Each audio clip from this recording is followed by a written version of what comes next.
My mom walked into my house one day and casually said, "Since you have a spare room, I'm moving in." I laughed, thinking she was joking, but when movers showed up, her next words made me freeze. I never imagined I'd need to get revenge on my own mother, but she left me no choice.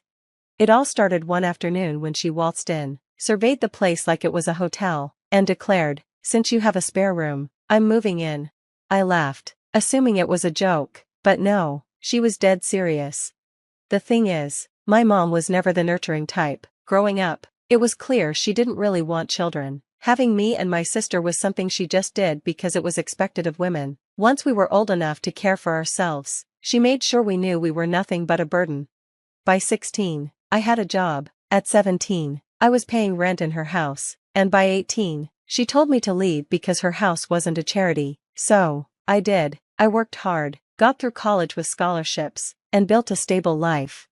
I married an incredible man, we bought a house, and for the first time, I had peace, no drama, no manipulation, just calm, until she barged back into my life. I laughed at her suggestion, but she stared back, completely serious. "I'm not joking," she said. "That room is empty, and I need a place to stay. It makes sense." I shook my head. "That's not going to happen." She scoffed. "Of course it is. You're my daughter. You owe me." I didn't owe her anything. I told her no, but she ignored me, speaking over me like my opinion didn't matter. She rambled about her rent increasing, how tired she was of working, and how it was time for her children to take care of her, as if it were already settled. Again, I told her, "Not happening."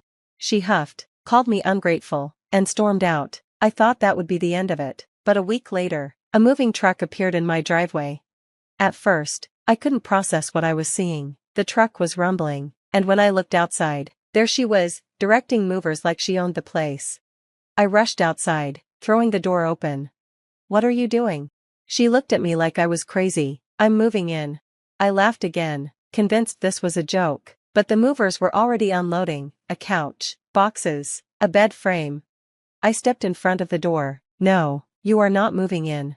She rolled her eyes. "Don't be dramatic. I'm your mother. Of course, I'm moving in." That's when my husband stepped out from the porch. He stood beside me, arms crossed, and in the calmest voice possible, said, "Take your things and leave our property, now." My mother, who was used to walking over everyone, blinked in disbelief. "Excuse me?" He didn't flinch. "You heard me." And then she lost it. A full-blown scream, a high-pitched, rage-fueled scream, right there in the driveway, in front of the movers, and the neighbors. "You can't do this to me," she shrieked. "This is my right. You owe me." She turned to me, her face flushed with fury. "You're really going to let him talk to me like this? I raised you. I fed you. I gave you a roof over your head." I stared at her, blood boiling. "You kicked me out when I was 18. She waved it off. "You were an adult." I shook my head. "So are you." She kept screaming, how we were cruel, how I'd regret this, how she'd tell the whole family. The movers stood awkwardly, clearly uncomfortable with the drama unfolding. My husband, unfazed, said, "If you don't leave in 5 minutes, I'll call the police." That finally silenced her. She stood there, fists clenched, chest heaving. Then, without another word, she spun around, marched to her car, and sped off, leaving the movers confused and standing in the driveway. I couldn't understand what she was thinking. Did she honestly believe she could just decide to move in and I'd comply? That she could barge back into my life after all these years and claim control over my home? But it wasn't over, not even close. The next day, the messages started flooding in, texts, calls, relatives, threats, and even legal talk. That's when I realized, this wasn't just about a pushy mom. I was in the middle of a full-blown war.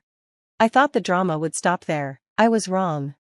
The morning after, I woke up to 27 missed calls, my sister, my aunt, a few cousins. I groaned, knowing exactly what this was about. And then I saw the texts. "How could you throw your own mother out? She sacrificed so much for you, and this is how you repay her? She's your mother. What kind of monster are you?" I sat up in bed, my heart racing. What on earth was she telling them? I didn't have to wonder for long. My sister, who didn't even talk to our mom much, called me immediately, the second I picked up. She was furious. "She told everyone you kicked her out with nowhere to go." I nearly dropped the phone. "What?" She went on. "She came to you, begging for a place to stay, and you and your controlling husband threw her out. She's staying with Aunt Maria now, crying about how cruel you are. I could feel my anger rising. That's not what happened. I know that, she snapped. But half the family thinks you're a terrible person now.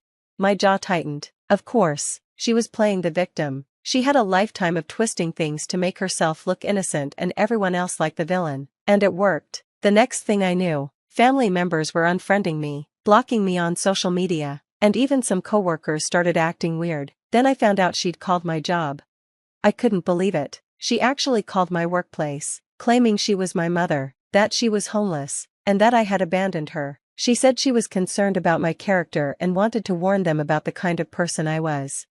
I was trembling. This wasn't just a family dispute anymore, it was an outright attack on my character. I sat on the couch, staring at my phone, my hands shaking with rage. My husband sat beside me, quietly for a while, before asking, "What do you want to do?" That's when it hit me. For my entire life, I had just been reacting to her. She would do something horrible, and I'd respond. Not this time. This time, I was going to make the first move, and she wouldn't see it coming. She wanted a battle? Fine, I'd give her one. First, I needed to get ahead of her lies. I called my workplace, spoke to HR, and explained everything, the way my estranged mother was fabricating stories to ruin my reputation. Thankfully, they believed me, though they warned me to tread carefully. That's when I knew she wouldn't stop there.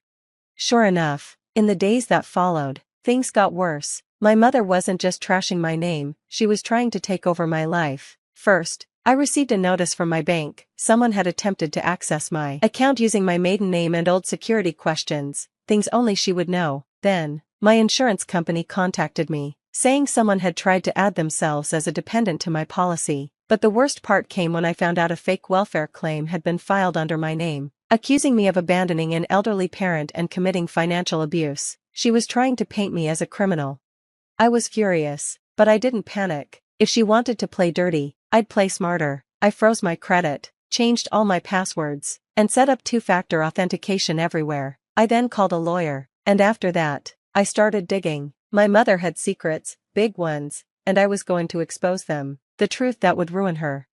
I reached out to old family friends, people who knew her from before, and what I uncovered shocked me. It turned out that she hadn't been evicted like she claimed. She'd been thrown out for scamming her landlord. Apparently, she'd been renting out her apartment on Airbnb without his knowledge while still pretending to live there. She made thousands of dollars, never paid him a cent, and when he discovered the scam, she tried to accuse him of being the one scamming her. She was blacklisted from most rental properties in town. That's why she came crawling to me, because she had no other place to go. But that wasn't all. I also found out she had stolen thousands of dollars from my elderly grandmother before she passed away. She took money that was meant for medical bills and spent it on vacations. That's why most of the family had cut ties with her. She was a thief, a liar, a con artist, and now I had proof. It was my turn to expose her.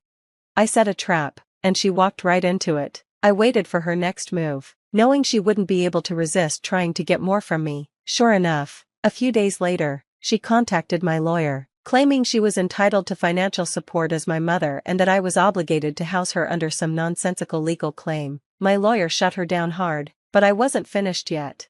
I gathered everything I had, her eviction, the fraud, the stolen money, and did something she least expected. I sent it to the entire family, but I didn't stop there. I sent it to her landlord, the bank she owed money to, and even the police, because what she'd done was criminal.